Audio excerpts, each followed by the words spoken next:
ओम गण गणपते नमः। आज अपने सुनेंगे श्रीमद् वाल्मीकि रामायण बालकांड का चतुर्थ सर्ग। भगवान की कृपा पाने के लिए श्रद्धा भाव से सुनते रहिए।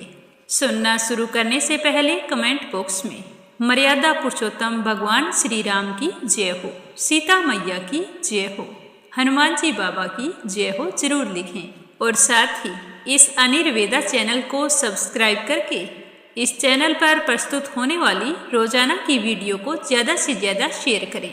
भगवान आपकी समस्त मनोकामनाएं पूर्ण करें। इसी कामना के साथ सुनना शुरू करते हैं आगे का अध्याय। वक्रतुंड महाकाय सूर्यकोटि संप्रभ निर्विघ्नं कुरु मे देव सर्वकार्येषु सर्वदा। हे गणेश जी भगवान, आपको बारंबार नमस्कार है। आप करोड़ों सूर्य के समान तेजस्वी हैं।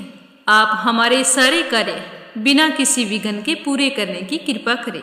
आज से हम रामायण वाल्मीकि बालकांड का पाठ शुरू कर रहे हैं, तो आप हमें आशीर्वाद दें कि हम इसके संपूर्ण सर्ग अच्छी तरह से पढ़ सकें और हमें इसका पूरा फल प्राप्त हो।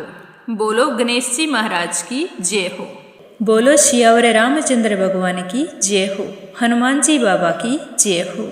श्री रामचंद्र जी ने जब वन से लौटकर राज्य का शासन अपने हाथों में ले लिया, उसके बाद भगवान वाल्मीकि मुनि ने उनके संपूर्ण चरित्र के आधार पर विचित्र पद और अर्थ से युक्त रामायण काव्य का निर्माण किया। इसमें महर्षि ने 24,000 श्लोक, 500 सर्ग तथा उत्तर सहित 6 कांडों का प्रतिपादन किया।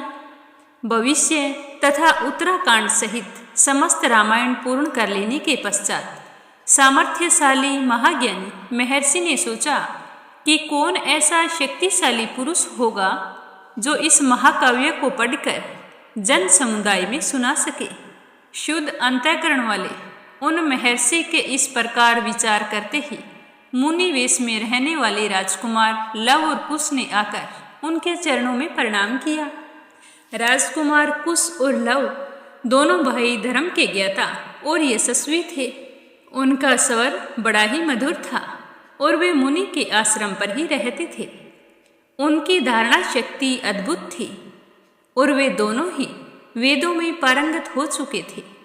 भगवान वाल्मीकि ने उनकी ओर देखा और उन्हें सुयोग्य समझकर उत्तम व्रत का पालन करने वाले उन महर्षि ने वेद अर्थ का विस्तार के साथ ज्ञान कराने के लिए उन्हें सीता के चरित्र से युक्त संपूर्ण रामायण नाम का महाकाव्य का, जिसका दूसरा नाम पौलस्त्य अथवा दशानन वध था, अध्ययन करवाया। वह महाकाव्य पढ़ने और गाने में भी बहुत ही मधुर, द्रुत, मध्य और विलंबित इन तीनों गतियों से अन्वित षड्ज आदि 7 स्वरों से युक्त वीणा बजाकर स्वर और ताल के साथ गाने योग्य तथा श्रृंगार, करुण, हास्य, रोदर, भयानक तथा वीर आदि सभी रसों से अनुप्राणित है। दोनों भाई कुश और लव उस महाकाव्य को पढ़कर उसका गान करने लगे।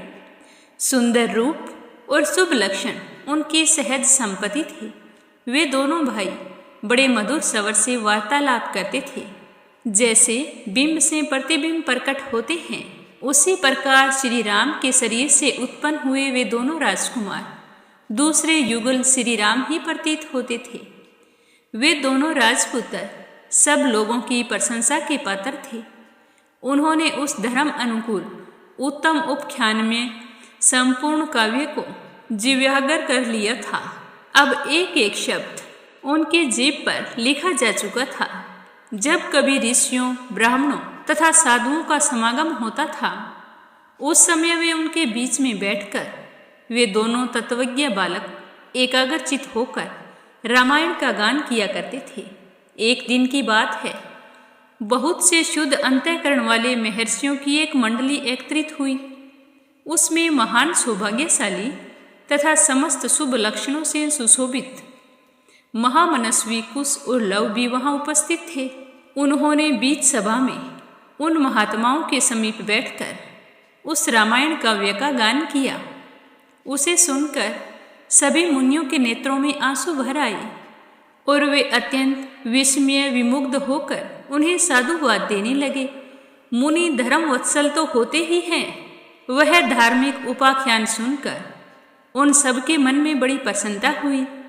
वे रामायण कथा के गायक कुमार कुश और लव की जो प्रशंसा के योग्य थे, उनकी इस प्रकार प्रशंसा करने लगे कि अहो, इन बालकों के गीत में कितना माधुर्य है। श्लोकों की मधुरता तो और भी अद्भुत है।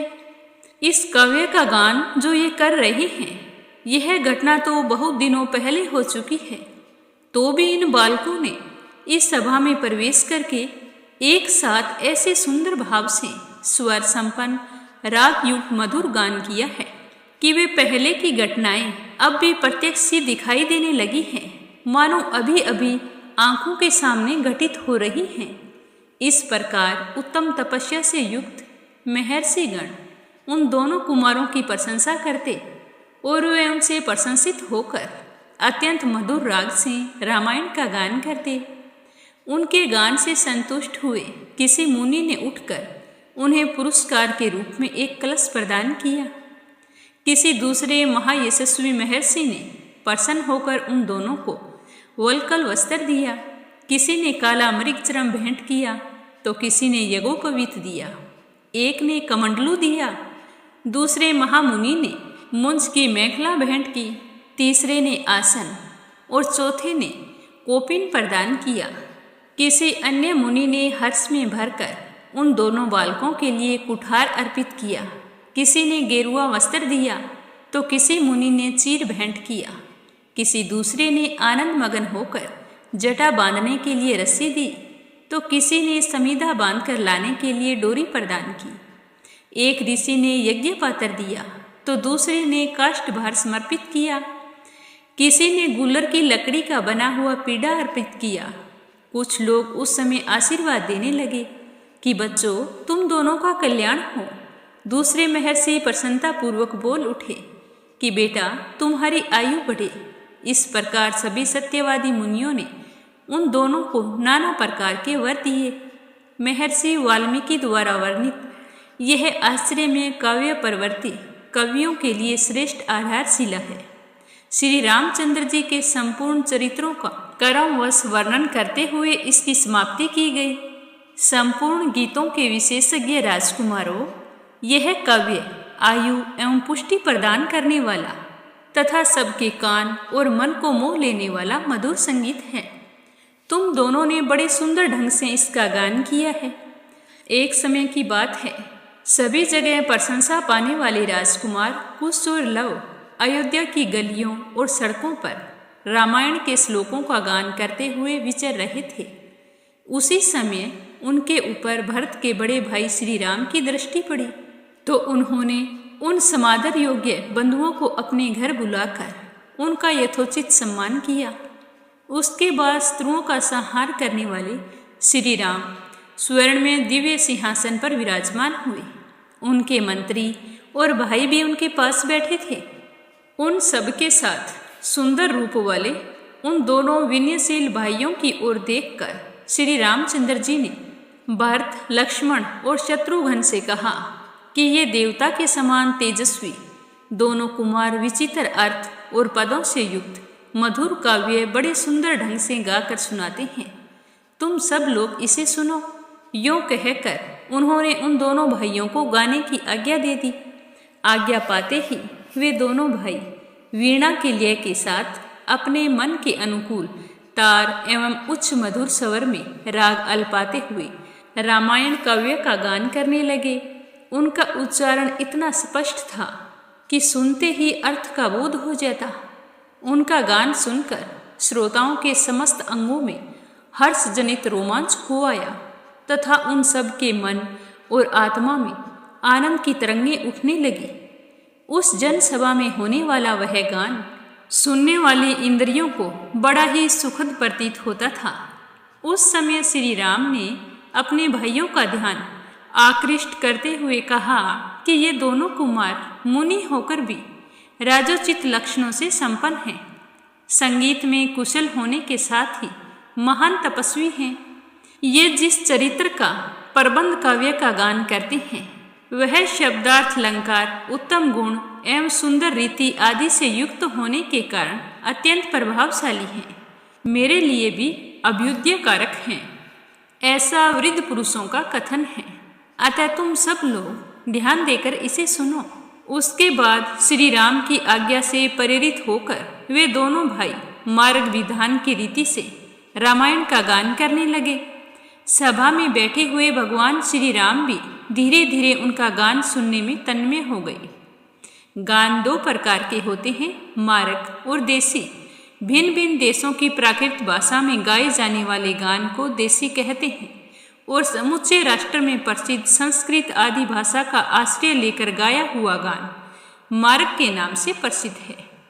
कुमार कुश और लव संस्कृत भाषा का आश्रय लेकर इसी रीति से गा रहे थे और वे सारे बड़े ही ध्यान मगन होकर सुन रहे थे। तो आज हमने श्रीमद् वाल्मीकि रामायण बालकांड का चतुर्थ अध्याय सुन लिया है। आप सबको सुनकर कैसा लगा कमेंट करके जरूर बताना और साथ ही अनिर्वेदा चैनल को सब्सक्राइब करना बिल्कुल नहीं भूलना। भगवान आपकी सारी मनोकामनाएं पूर्ण करे। आपके उज्जवल भविष्य की कामना करते हुए आज के लिए बस इतना ही। कल फिर मिलेंगे पंचम सर्ग के साथ। बोलो सियावर रामचंद्र भगवान की जय हो।